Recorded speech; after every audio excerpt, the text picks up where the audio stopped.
Nah, Mas Umam, tadi kan beberapa poin yang disampaikan juga ya. Kalau Mas Umam melihatnya ini, kalau kan tadi ini adalah PR untuk bersama, tapi kalau untuk pemerintahan selanjutnya Prabowo Gibran, artinya apakah ini menjadi PR yang cukup berat?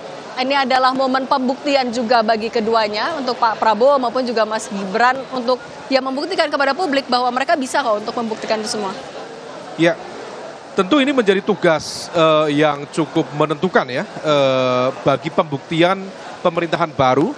Apakah kemudian sesuai dengan janji-janji kampanye yang disampaikan kepada rakyat kemarin, ada cukup banyak listnya, ataukah justru akan menghadapi tantangan tertentu. Tetapi yang kemudian menjadi terpenting adalah ketika setiap awal pemerintahan, salah satu yang dijanjikan adalah pertumbuhan ekonomi dan kesejahteraan masyarakat. Bahkan dulu di awal periode pemerintahannya, Pak Jokowi itu sempat menjanjikan misalnya akan tercipta pertumbuhan ekonomi sampai 7 bahkan 8% pada momentum 2019 waktu Target itu. optimistis sekali ya memang. Sangat optimistis, meskipun kemudian dalam rentang 10 tahun pemerintahan, praktis pertumbuhan ekonomi Indonesia hanya stagnan di angka 5%, 5,0, 5,1. Tetapi meskipun demikian, angka itu masih cukup patut diapresiasi, karena bagaimanapun juga dibanding dengan negara-negara berkembang yang lain, tingkat pertumbuhannya tidak setinggi di Indonesia.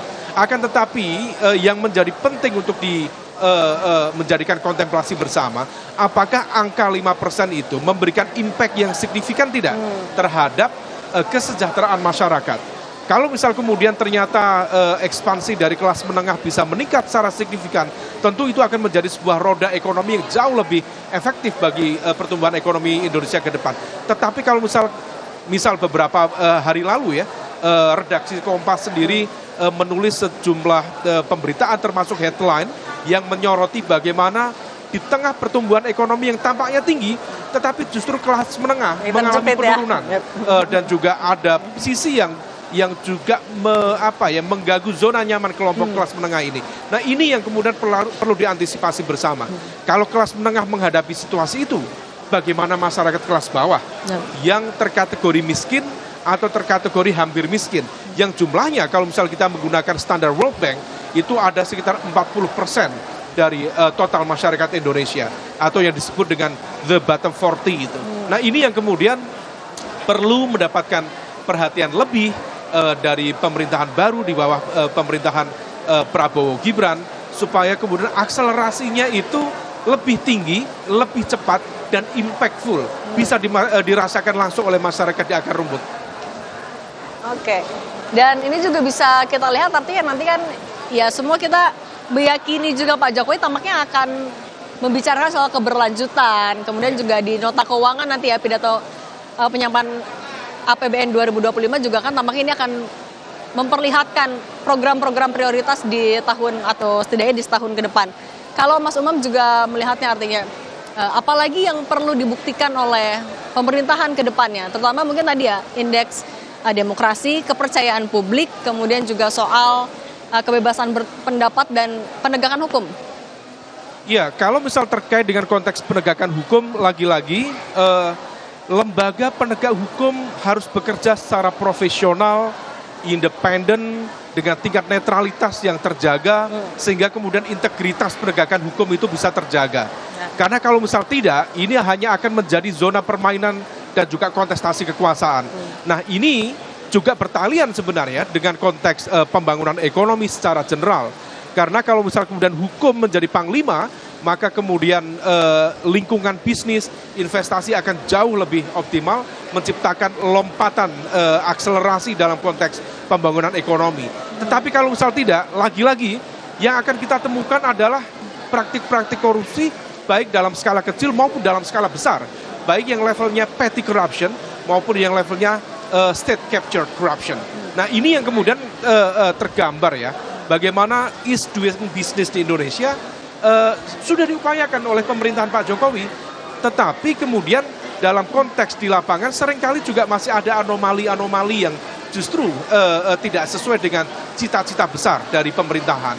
Lalu di saat yang sama kalau misal kita cermati terutama ya terkait dengan public trust dan juga terkait dengan pemerintahan yang efektif, yang bersih, maka prinsip good governance itu tadi harus dijalankan.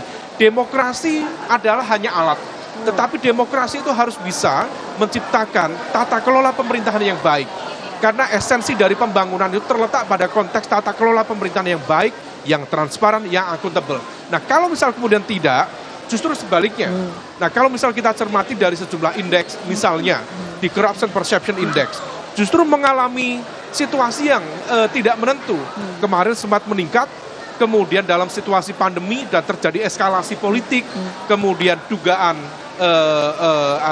politisasi penegakan hukum misalnya, kemudian terjadi pelemahan fungsi lembaga penegak hukum seperti KPK yang tampaknya semakin kurang optimal. Bahkan menurut informasi spekulatif, ada informasi KPK akan dilebur dengan ORI, dengan Ombudsman Republik Indonesia, dan diminta akan fokus pada fungsi penindakan, fungsi pencegahan misalnya.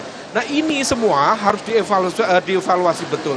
Pemerintahan baru perlu dan juga berkewajiban untuk meningkatkan secara optimal basis kepercayaan publik supaya kemudian proses berpolitik, berdemokrasi betul-betul memberikan impact dalam konteks tata kelola pemerintahan sehingga kemudian nanti bisa memberikan akselerasi pertumbuhan ekonomi yang jauh lebih optimal ke depan. Oke, berarti fokusnya memang adalah sejauh mana dampak yang bisa dirasakan oleh masyarakat luas. Tidak hanya, ya mungkin semua kebijakan ada plus minusnya. Mungkin ya memang niatnya baik, tapi kan apakah bisa diterima, bisa dirasakan dengan baik atau tidak oleh masyarakat, itu yang paling penting. Karena betul, apapun yang baik kalau tidak di kalangan masyarakat di bawahnya tidak bisa dirasakan dengan nyaman maupun juga tidak sesuai kan juga nggak tepat ya Mas? Iya. Oke, Mas Umam, kalau juga Anda melihat nih, kalau dari program-program prioritas dari Prabowo Subianto dan Gibran Raka Buming Raka yang tampaknya akan senada ataupun juga mungkin bisa dibilang sama copy paste dari Pak Jokowi. Apa saja kan kalau IKN sudah ada komitmen yang akan dilanjutkan. Iya. Apalagi Mas Umam? Iya. Ya IKN udah jelas ya, karena template-nya sudah dibuat, kemudian kerangkanya sudah diciptakan, tetapi di saat yang sama pemerintahan baru tampaknya juga harus menghitung apakah kondisi fiskal negara masih betul-betul memungkinkan untuk melakukan percepatan pembangunan di IKN. Ataukah pemerintahan baru harus bernegosiasi, berkompromi dengan realitas ruang fiskal negara yang barangkali masih perlu digunakan untuk prioritas kebijakan yang lain. Nah, ini yang kemudian perlu diantisipasi. Tetapi kemudian di saat yang sama ada cukup banyak hal ya yang bisa dilakukan sebagai titik beda sekaligus juga keberlanjutan. Kalaupun yang paling terlihat tentu salah satunya adalah janji makan siang gratis. Ya. Ini kenapa kemudian menjadi highlight tersendiri? Karena janji ini membutuhkan impact keuangan negara yang sangat besar. Tetapi menjadi tergaungkan karena memang bertalian langsung dengan masyarakat di akar rumput, dengan kehidupan sehari-hari masyarakat. Kalau misal memang ini dilakukan dan langsung dengan skala yang cukup luas misalnya, lagi-lagi apakah kemudian ruang fiskal negara, keuangan negara cukup memadai atau tidak untuk melakukan itu? Nah, kalau misal kemudian tidak, tampaknya akan ada renegosiasi atau setidaknya dilakukan secara bertahap, tahap demi tahap untuk kemudian memenuhi janji politik tadi itu. Nah, ini yang kemudian tampaknya akan terus dioptimalkan oleh pemerintahan baru. Adapun yang lain, sekali lagi, yang bisa dilakukan adalah terkait dengan janji kampanye juga. Salah satu poin yang sangat sering ya diulang-ulang oleh Pak Prabowo, oleh Mas Gibran dalam debat-debat Pilpres yang lalu, ketika ditanya apa strategi yang bisa dilakukan untuk menciptakan akselerasi pertumbuhan ekonomi, salah satu yang disampaikan adalah keywordnya hilirisasi. Nah, pertanyaannya adalah, ini sangat Jokowi sekali, pertanyaannya hilirisasi yang seperti apa? Kalau misal kita menggunakan studi kasus nikel misalnya, apakah hilirisasi seperti itu? Karena dalam konteks ekstraktif industri ya, memang betul dalam konteks awal kemudian dilakukan supply and demand-nya berjalan, lalu kemudian ada proses hilirisasi dalam konteks penciptaan downstream industri di level itu. Tetapi pasca itu, sampai kemudian tercipta produk real dari industri itu ada kekosongan yang signifikan. Misalnya, cita-cita menciptakan mobil listrik, itu bagaimana? Nikelnya ada, kemudian downstream industrinya ada, tetapi pasca downstream industri, produknya itu, or nikelnya itu dijual semuanya. Salah satunya misalnya ke China, ke negara-negara yang lain. Nah, kalau misal kemudian terjadi kekosongan, ini justru hilirisasi yang dibayangkan hanya mensupport kekuatan ekonomi yang lain, bukan kita sendiri. Nah, yang bisa dilakukan oleh pemerintahan baru di bawah kepemimpinan Prabowo Gibran, menciptakan ruang industri manufaktur yang betul-betul berdampak pada masyarakat di akar rumput. Kalau misal kemudian manufaktur itu bisa tercipta dalam bentuk UMKM ya, UMKM yang dalam skala kecil menengah, tetapi kemudian betul-betul bisa menciptakan ruang produksi yang lebih optimal, maka ini gelombangnya akan jauh lebih maksimal dalam pertumbuhan ekonomi. Sementara UMKM kita per hari ini itu sifatnya masih UMKM yang jadi seller saja, bukan produser. Yang dijual mana? Ya produk-produk dari luar negeri. Padahal kontribusi UMKM malah paling besar ya untuk PDB biasa. ya. Kontribusi UMKM itu bisa sampai sekitar 60% terhadap GDP Indonesia. Atau bahkan dalam konteks serapan tenaga kerjanya bisa mencapai sekitar 90%. Nah, kalau misal kemudian ini bisa diperkuat, UMKM diperkuat dengan permodalan dan kemudian kapasitas mereka untuk masuk dalam ruang manufaktur dengan tadi ya semangat hilirisasi, tentu ini akan menjadi sebuah potensi gelombang yang luar biasa. Tetapi kalau biasa-biasa saja, ya santai-santai saja, nah ini yang kemudian harus diingatkan. Kita harus saling menguatkan, mengingatkan supaya kemudian akselerasi itu betul-betul tercipta ke depan. Oke, lagi-lagi kebijakan-kebijakan yang dampaknya betul-betul terasa manfaatnya oleh seluruh masyarakat, terutama di akar rumput, itu yang tadi ditegaskan. Apapun program-program yang sudah dicanangkan, yang dijanjikan selama masa kampanye, bagaimana dampaknya dan realisasinya. Karena tadi ya IKN itu kan juga budgetnya besar sekali. Kemudian juga program makan bergizi, 71 triliun untuk di tahun pertama. Apakah Mas Umam melihat ini akan, di tahun pertama Pak Prabowo dan Mas Gibran akan berat nggak nih jalannya? Iya, memang idealitas itu adalah sebuah hal yang dalam konteks tertentu harus diperjuangkan, tetapi juga harus dinegosiasikan kalau kita kemudian berhadapan dengan situasi yang tidak mudah, sehingga memaksa kita untuk bersikap realistis.